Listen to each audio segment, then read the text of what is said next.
അന്നാമേ, അവൾ ഇതുവരെ എഴുന്നേറ്റില്ലേ? എടി അന്നാമേ, ഇവക്കടെ ഒരു ഒടുക്കത്തെ ഉറക്കം. എടി ഇങ്ങനെ ഇറങ്ങി വന്നേ അന്നാമേ. എന്താന്നോ നീ വന്ന്? നീ ഇത്ര നേരമായിട്ട് നിനക്ക് നിന്റെ ഉറക്കം, നിന്റെ പൂണാര ഉറക്കം കഴിഞ്ഞില്ലേടി നിന്റെ? അത് ഞാൻ കാണിച്ചു വെച്ചിട്ടെ, ഞാൻ നിനക്ക് കല്യാണത്തിന് എനിക്ക് പോകണം എന്ന് നിന്നോട് പറഞ്ഞായിരുന്നു. ഷർട്ടും മുണ്ടും അലക്കണം, നീലം മുക്കണം എന്നൊക്കെ ഞാൻ പറഞ്ഞായിരുന്നു. ഞാൻ നീലം മുക്കി ഇട്ടായിരുന്നു. എവിടെ നീലം മുക്കിയത് എവിടെയാ? ഞാൻ ഷർട്ടും മുണ്ടും കഞ്ഞി മുക്കി നീലം മുക്കി ഇട്ടായിരുന്നു. കേരളത്തിന്റെ മാപ്പ് പോലെയാണല്ലോ ഞാൻ അതിനകത്ത് മൊത്തം നീലം പാണ്ടും പുള്ളിയും പിടിച്ചെടുക്കണം. ഞാൻ അതിട്ടുണ്ട് അങ്ങനെ കല്യാണത്തിന് കൂടി. നിങ്ങൾ എന്തിനാ ആ മുണ്ടെടുത്ത് കൊടുത്തത്? ദൈവമേ, അപ്പൊ ഇതാണ് നീലം മുക്കാൻ പറഞ്ഞ നീലമുഖ്യമുണ്ട്. പക്ഷെ അതിനകത്ത് ഇച്ചിരി വെള്ളവും കൂടെ ഒഴിക്കണമായിരുന്നു. അത് നിങ്ങൾ എന്നോട് പറഞ്ഞിട്ടില്ലായിരുന്നു. അത് നിങ്ങൾ എന്നോട് പറഞ്ഞിട്ടില്ലായിരുന്നു. തറക്കുത്തരം പറയണം, നീ തറക്കുത്തരം പറഞ്ഞ. ചുമ്മാ അറിഞ്ഞോണ്ട് ഇങ്ങനെ തത്താന്ന് കളിക്കാതെ. ഇന്നത്തെ ദിവസത്തിന്റെ പ്രത്യേകത എന്തുവാന്നറിയോ? ഇന്നത്തെ ദിവസത്തിന് എന്നോട് പറയും അങ്ങോട്ട് നിന്റെ ദിവസത്തിന്റെ പ്രത്യേകത പറഞ്ഞു. നമ്മുടെ കല്യാണം കഴിഞ്ഞിട്ട് 50 വർഷമായി. നിനക്കിത് വിവാഹ വാർഷികം. എന്റെ ഉറക്കം പോയിട്ട് 50 വർഷം വലിയ കൊഞ്ചലൊന്നും എടുക്കല്ലേ. നമുക്കൊരു സെൽഫി എടുക്കാവേ. നോക്ക്, സ്കൂൾ ഗ്രൂപ്പില് എന്റെ സ്കൂൾ ഗ്രൂപ്പിൽ പോസ്റ്റ് ചെയ്യട്ടെ. പോസ്റ്റ് ചെയ്യ നീ. ഞാൻ പോസ്റ്റ് ചെയ്തോളാം. എന്റെ അരി, എന്റെ അരി, എന്റെ അരി.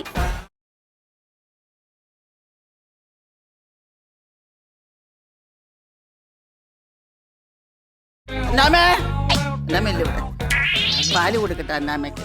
അന്നാമ്മയ്ക്ക് മാത്രമാണോ പാല് കൊടുക്കുള്ളൂ? എനിക്ക് തരൂല്ലേ? ബ്ലോക്കായി പോയോ? എത്ര നേരം ഞാൻ അവിടെ കാത്തിരിക്കണം. ഈ സമയത്താണോ പാല് കൊണ്ട് വന്നെ? എന്നെ കൊണ്ടൊന്നും പറയരുത് കേട്ടോ. അതല്ല, ഞാൻ ഒരു സാധനം മേടിച്ചു വെച്ചിട്ടുണ്ട്. അന്നാമ്മ ഇല്ലാത്തപ്പോ വരുവാണെങ്കിൽ ഞാൻ അതങ്ങ് തരാം. ഞാനും എന്റെ അന്നമ്മയെ വിളിക്കണോ?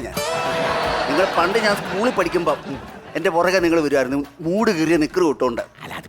മുട്ടായി വേണം കിട്ടായി വേണോന്നും പറഞ്ഞു. ഞാൻ അങ്ങനെ കിടന്ന് ഓടും. എന്റെ ഒരു കാല് തേഞ്ഞു പോയത്. അന്ന് അലൈൻമെന്റ് ഉണ്ടായിരുന്നില്ലല്ലോ. ട്യൂഷന് പോകുമ്പോൾ നിങ്ങൾ പുറകെ വരുമോ? അരപ്പാവട ഇട്ട് അന്നേരം മണിനീച്ച പോലെ എന്റെ പുറകെ വരുവാ. നിന്നുള്ള ഇഷ്ടം കൊണ്ടല്ലേ നീ അതെന്താ മനസ്സിലാക്കത്ര വർഷങ്ങളായിട്ടും? എനിക്ക് എന്റെ ദേഷ്യം വരും കേട്ടോ. ഞാനൊരു കാര്യം പറഞ്ഞു, നിന്നോട് ഞാൻ 9 വർഷമായിട്ട് ഞാൻ ഒരു കുപ്പി പാലാ മേടിക്കണത് ആണല്ലോ. നീ തുള്ളിച്ചാടി വന്ന് 1/2 ലിറ്റർ അവിടെ കൊണ്ട് തരാറുള്ളൂ. അത് നിറച്ചുകൊണ്ട് വരുന്നതാ. അതെ, നിന്നുള്ള സ്നേഹം കൊണ്ട് ഞാൻ അത് കണക്കിൽപ്പെടുത്താതെ ഞാൻ 1 ലിറ്റർ പാലിന്റെ വിഹിതം പൈസ തന്നുകൊണ്ടിരിക്കുക. അതിന്റെ കാരണം എന്താണെന്ന് എനിക്കറിയാം. അതിന്റെ കാരണം എനിക്ക് നിന്നുള്ള അഗാധമായ പ്രണയമാണ്. മനസ്സിലായി. അന്നമ്മ വിളിക്കണോ? വേണ്ട. കാര്യം ഞാൻ പറയട്ടെ, എന്തൊക്കെ പറഞ്ഞാലും നീ ദേഷ്യപ്പെടുമ്പോ ഒരു പ്രത്യേക മുഖം നിനക്ക്. പിന്നെ ഭയങ്കര മുഖം. നിങ്ങൾ അന്നമ്മ വിളിക്കാൻ പാല് കൊടുത്തിട്ട് പോട്ടെ. അല്ല, ഞാൻ പറയാം. എന്നാ നിനക്ക് സ്കൂളിൽ പഠിക്കുമ്പോഴാണെങ്കിലും ഇപ്പോഴാണെങ്കിലും മുടി ഇങ്ങനെ കെട്ടിവെക്കണതൊക്കെ കൊള്ളില്ല, അഴിച്ചിടണം നല്ലത്. പിന്നെ ഒന്ന് അഴിച്ചിട്ടേ, എന്തായാലും ദേഷ്യമല്ല, എന്നാലും കാണാൻ വേണ്ടി അങ്ങനെ ഇരുന്നോട്ടെ. അഴിച്ചതൊക്കെ കെട്ടിയ വലിയ പാടാ. ഇല്ല, അത് എന്റെ ഒരു ആഗ്രഹമല്ല. എന്തൊരു കഷ്ടമാണ് ചോദിക്കാം മനുഷ്യനെ.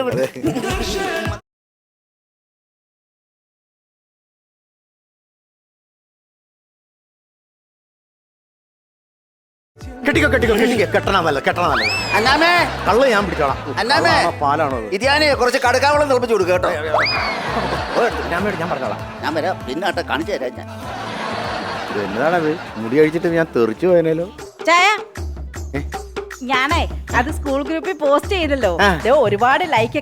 പാല് കൊണ്ടുവന്നായിരുന്നു. ഞാൻ അറിഞ്ഞില്ലായിരുന്നു. ഇതേ നോക്കിക്കേ, നമ്മുടെ ഫോട്ടോയ്ക്ക് ഒത്തിരി ലൈക്കൊക്കെ വന്ന്. നോക്ക്, ഒരുപാട് പേര് നല്ലതാന്ന് ഒത്തിരി പേര് എഴുതിയിട്ടുണ്ട്. എടി, നിന്റെ കൂടെ തമിഴ്നാട്ടിൽ പോയ ഒരുത്തരുണ്ടോ? ആര്? എല്ലാരും മഞ്ഞ ലഡു ഇട്ട്, ഒരുത്തൻ മാത്രം ചുമന്ന ലഡു ഇട്ടേക്കണം. ഇത് ലഡു ഒന്നും അല്ല, ഈ മഞ്ഞ ഇട്ടേക്കുന്നില്ലേ, അവർക്കെല്ലാം നമ്മുടെ ഇത് ഇഷ്ടപ്പെട്ടു. ഇമോജി. എനിക്ക് മനസ്സിലായി. ആ ചുമന്ന ലഡു എന്തിനാ അവനത് ഇട്ടത്? ചുമന്ന ഇട്ട ആക്ക് ഇത് ഇഷ്ടപ്പെട്ടില്ലാന്ന്. അല്ല, അത് ഇഷ്ടപ്പെടാനുള്ള കാരണം എന്താണ്? ഇത് ദിവാകരേട്ടനാ ഇട്ടേക്കുന്നത്. അവനിങ്ങനെ ചുമന്ന ലഡു ഇടാനുള്ള കാരണം എന്താ? അത് ദിവാകരേട്ടൻ എന്റെ ക്ലാസ്സിൽ 2 ക്ലാസ് സീനിയർ ആയിട്ട് പഠിച്ചത്. അതല്ലല്ലോ ഇവിടുത്തെ വിഷയം. നീ 2 ക്ലാസ് മുമ്പോ താഴെ പഠിച്ചോ, അതല്ലേ വിഷയം. നീയും അവനും തമ്മിൽ എന്താ ബന്ധം എന്നാണ് എനിക്കറിയാം. എന്റെ ഏട്ടാ ബന്ധമൊന്നുമില്ല.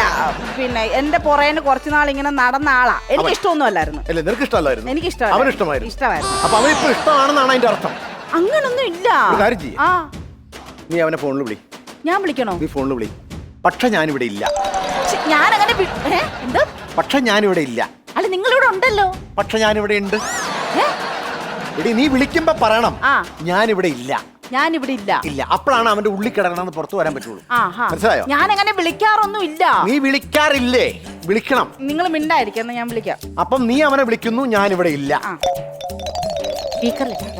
സ്പീക്കറിലോ MLA-ലോ MP-ലോ ഇടും, ആരെങ്കിലും ഇടും. നിങ്ങൾക്ക് എന്നെ സംശയമില്ല, നോക്ക്.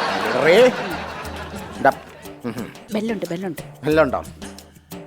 അന്നമ്മേ എന്താണ് വിശേഷം? ഞാനിവിടെ ഇല്ല. അന്നമ്മ ഇവിടെ ഇല്ലെന്നാ? ഹലോ, വിളിച്ചിട്ടെന്താ മിണ്ടാതിരിക്കണത്? ഹലോ, എന്താണ് അന്നമ്മേ? എന്തെങ്കിലും ആവശ്യമുണ്ടോ എന്നെ കൊണ്ട്? അയ്യോ ഞാനിവിടെ ഇല്ല. നീ എന്തൊക്കെ പറഞ്ഞ എനിക്കൊന്നും അല്ല, അച്ഛൻ ഇവിടെ ഇല്ല. പുള്ളി അവിടെ ഇല്ലേ? പുള്ളി ഇവിടെ ഇല്ല. എന്നാ ഞാൻ ഇപ്പൊ അങ്ങോട്ട് വരാം നിന്നെ കാണാനായിട്ട്. ഓക്കെ, മനസ്സിലായോ? എന്ത്? ഇപ്പോൾ ഞാൻ ബുദ്ധിമാനാണ്, എനിക്ക് ബുദ്ധി ഇല്ലാത്തവനല്ല എന്ന് നിനക്ക് മനസ്സിലായോ? ഇതിപ്പോ ഞാനാ വിളിച്ചിരുന്നെങ്കിൽ അവൻ മാന്യമായിട്ട് സംസാരിക്കും. നീ വിളിച്ചിട്ട് ഞാനിവിടെ ഇല്ല എന്ന് പറഞ്ഞപ്പോൾ അവന്റെ ഉള്ളിലുള്ള പുറത്തു വന്നാണ്ടോ? നിങ്ങളുടെ രണ്ടിന്റെ അഭിഹിത ബന്ധം പുറത്തു വന്നാണ്ടോ? ഇന്ന് ഞാൻ രണ്ടാളൊന്നും അറിഞ്ഞിട്ടാ മോളെ ബാക്കി കാര്യമുള്ളൂ. അങ്ങനെയൊന്നും ഇല്ലെങ്കിൽ അവൻ വരട്ടെ, അപ്പൊ ഞാൻ പറയാം അങ്ങനെയൊന്നും ഇല്ലോ ഉണ്ടോ ഇല്ലയോ ഒന്നും.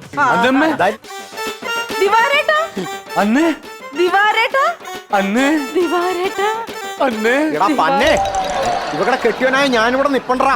അല്ല, അപ്പൊ ഇതാണല്ലേ ദിവാകരേട്ടൻ? ഇത് ദിവാരേട്ടൻ. അല്ല, നിങ്ങൾ ഇവിടെ ഇല്ലാന്ന് പറഞ്ഞതുകൊണ്ടാണ് ഞാൻ വന്നത്. അതെ, അതെനിക്കറിയാം. അതുകൊണ്ടാണ് ഞാൻ ഇല്ല എന്ന് ഞാൻ ഇവിടെ അടുത്ത് പറഞ്ഞത്. എന്തായാലും വളരെ സന്തോഷം. സ്കൂളിൽ പഠിച്ചപ്പോ കണ്ടതാണ്, പിന്നെ നമ്മൾ നേരിട്ട് കാണുന്നത് ആദ്യമായിട്ടാണ്. ഫോണിൽ വിളിയും ചാറ്റൊക്കെ ഉണ്ട്, എങ്കിലും ചേട്ടൻ ഗ്രൂപ്പ് മാത്രം. എന്റെ ചേട്ടൻ ഓണക്കളി കളിക്കാതെ ചേട്ടൻ മാറി നിൽക്കും, ഞങ്ങളൊന്ന് സംസാരിക്കട്ടെ. നീയലടി പറഞ്ഞ നീ വിളിക്കാറില്ല, ചാറ്റ് ചെയ്യാറില്ല, അന്നം കണ്ട് മിണ്ടിയതാണ്, അന്നാണ് കണ്ടാണ് നിന്റെ പുറകെ നടന്നാണ്. അതെ, എന്റെ പുറകെ നടന്നത്. ഈ ഗ്രൂപ്പിനകത്ത് വരുമല്ലോ, ഗ്രൂപ്പിൽ എന്തെങ്കിലും ഫോട്ടോ ഒക്കെ ഇടുമ്പോ അതിന് ലൈക്കും കമന്റും ഒക്കെ വരും, അത്രേ ഉള്ളൂ. അന്നമ്മേ, നമ്മ സ്കൂളിൽ നിന്ന് ടൂർ പോയതൊക്കെ ഓർക്കണുണ്ടോ നീ? ഇങ്ങനെ നശിപ്പിക്കും ചേട്ടാ, ഒരു രസമായിരുന്നു, ഒരിക്കലും മറക്കാൻ പറ്റാത്തൊരു ട്രിപ്പ്. ഞാനും സ്കൂളിലൊക്കെ പഠിച്ചിട്ടുണ്ട്, ടൂറും പോയിട്ടുണ്ട്. ഇങ്ങനെ മറക്കാൻ പറ്റാത്ത രീതിയിലേക്ക് വരാൻ പാകത്തിന് എന്താ അവിടെ ഉണ്ടായത്? അയ്യോ, ഞങ്ങൾ കൊമ്മങ്കൂത്തിലേക്കാ പോയത് സ്കൂളിൽ നിന്ന് എല്ലാവരുമായിട്ട്. ബസ്സിന് അങ്ങോട്ട് പോയിട്ട് ആ വെള്ളച്ചാട്ടത്തിൽ ആർത്തുല്ലസിച്ചപ്പോ അന്നമ്മയുടെ കാലേ കിടന്ന സ്വർണത്തിന്റെ കൊലുസ് നഷ്ടപ്പെട്ടു. കൊലുസ് തപ്പി ഞങ്ങളൊക്കെ ഇങ്ങനെ നടന്ന് ഞാനും അന്നമ്മയോട് കാട്ടിലേക്ക് കയറിപ്പോയി കൊലുസ് അന്വേഷിച്ച്. കാട്ടി കയറിപ്പോയോ? അങ്ങനെ കൊലുസ് തപ്പി തിരിച്ചിറങ്ങി വന്നപ്പോ ബസ്സും പോയി, പിള്ളേരും പോയി, എല്ലാവരും ഞങ്ങൾ ഇട്ടേച്ച് പോയിക്കളെ. അപ്പൊ നിങ്ങളെ ഇട്ടേച്ച ബസ്സും ടൂറിന് വന്ന ടീച്ചർമാരൊക്കെ പോയി.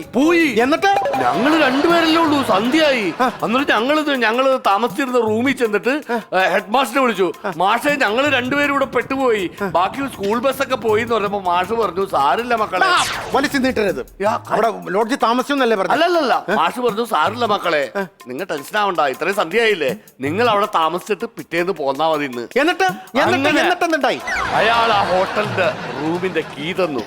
ആ കീ ചെയിൻ നീ ഇപ്പോഴും ഓർക്കുന്നുണ്ടോ അന്നമ്മേ? അത് ഞാൻ ഓർക്കുന്നുണ്ട് ദിവാകരേട്ടാ. രണ്ടരേന്നെ ഉള്ളതല്ലായിരുന്നു. ഇങ്ങനെ നിൽക്കുന്ന രണ്ടരേനകള്, ഇങ്ങനെ